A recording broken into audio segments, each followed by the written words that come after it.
আসসালামু আলাইকুম, welcome back to Shila suggestion. আজকে আবার হাজির হয়েছি নতুন একটা ভিডিও নিয়ে।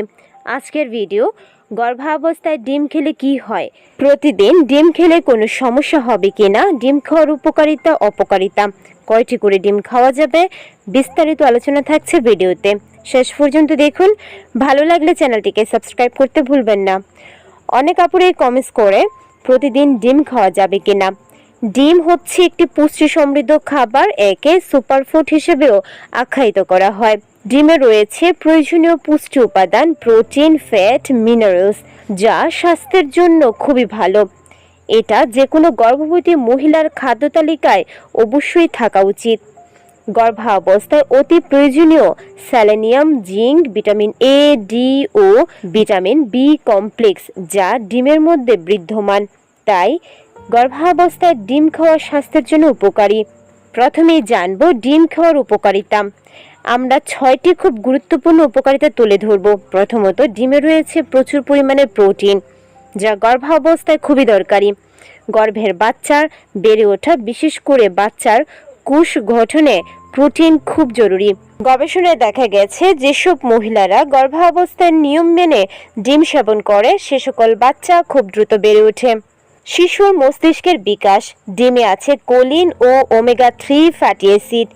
এগুলো শিশুর সার্বিক গঠন ও মস্তিষ্কের বিকাশের জন্য খুবই জরুরি। কোলেস্টেরলের মাত্রা স্বাভাবিক রাখে। যে সকল মহিলার ব্লাড প্রেশার স্বাভাবিক, তারা নিয়মমাফিক ডিম সেবন করতে পারে। যদি ব্লাড প্রেশার হাই থাকে, সেক্ষেত্রে ডিমের কুসুমটা বাদে সাদা অংশটুকু খেতে পারেন। ক্যালোরি। গর্ভবতী মহিলারা নিজেদের শরীর ও বাড়ন্ত বাচ্চার জন্য প্রতিদিন 200 থেকে 300 ক্যালোরি খাওয়া প্রয়োজন। প্রতিটা ডিমে 185 মিলিগ্রাম কোলেস্টেরল এবং প্রায় 70 গ্রামের মতো ক্যালোরি থাকে। এছাড়া সিদ্ধ ডিমে থাকা প্রয়োজনীয় উপাদান শিশুর মস্তিষ্ক বৃদ্ধি এবং বুদ্ধি বিকাশে সহায়তা করে। এখন জানবো ডিম খাওয়ার অপকারিতা। ডিম অবশ্যই পুষ্টিকর একটা খাবার, তবে কাঁচা, রান্না না করা, অর্ধসিদ্ধ, অপরিষ্কার, ময়লাযুক্ত, গন্ধযুক্ত বা ফাটা ডিম না খাওয়াই উত্তম। এতে করে সালমোনিয়া, বিষক্রিয়া, এমনকি রোগ সৃষ্টিকারী ব্যাকটেরিয়া হতে পারে। এই ব্যাকটেরিয়া খাদ্যে বিষক্রিয়ার কারণ হতে পারে, যার ফলে বমি, ডায়রিয়া, উচ্চ জ্বর, মাথা ব্যথা, পেটে ব্যথা, এমনকি ডিহাইড্রেশনও হতে পারে। কিছু ক্ষেত্রে এই লক্ষণগুলো অকাল প্রসব, এমনকি গর্ভস্রাব ঘটানোর জন্য দায়ী হয়ে থাকে।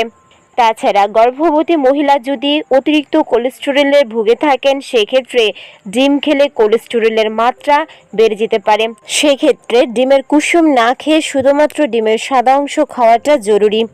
তাছাড়া ডিম খাওয়ার কারণে ত্বকে ফুসকুড়ির মতো অ্যালার্জি, নাক বন্ধ হয়ে যাওয়া, বাতের ব্যথা বেড়ে যাওয়া এবং অন্যান্য সমস্যাও দেখা দিতে পারে। তাই অবশ্যই তাজা, মেয়াদ উত্তীর্ণ নয় এরকম ডিম খেতে হবে। ভালো করে পরিষ্কার করে খেতে ভুলবেন না। এখন জানবো গর্ভাবস্থায় প্রতিদিন কয়টি করে ডিম খাওয়া উচিত বা নিরাপদ। যদিও প্রতিদিন ডিম খাওয়ার সংখ্যাটি কোলেস্টেরলের মাত্রার উপর নির্ভর করে, তারপরেও 50 বছরের নিচে যে কোনো প্রাপ্তবয়স্ক মানুষ প্রতিদিন একটি করে ডিম খেতে পারে। গর্ভবতীরাও একটি করে ডিম খেতে পারবেন। তবে যদি কেউ প্রতিদিন মাছ, মাংস কিংবা অন্যান্য প্রোটিন জাতীয় খাবার খেতে পছন্দ না করেন বা অল্প মাত্রায় খান, সেক্ষেত্রে একটির পরিবর্তে 2টি ডিমও খাওয়া যেতে পারে।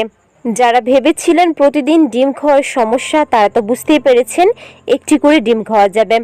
বরঞ্চ ডিম খাওয়াটা উত্তম, কারণ এটি খুব সহজলভ্য, বাজারে অ্যাভেলেবল। তবে অবশ্যই সঠিক ডিমটি বাছাই করে চেষ্টা করবেন। মেয়াদ উত্তীর্ণ কিংবা পচা, বাসি, কাঁচা, অর্ধসিদ্ধ ডিম খাবেন না। মাছ, মাংস থেকে ডিম সস্তা এবং খুব সহজে রান্না করা যায়। তাই যে কেউ চাইলে গর্ভাবস্থায় প্রোটিনের চাহিদা পূরণ করতে চাইলে একটি করে ডিম খেতেই পারে।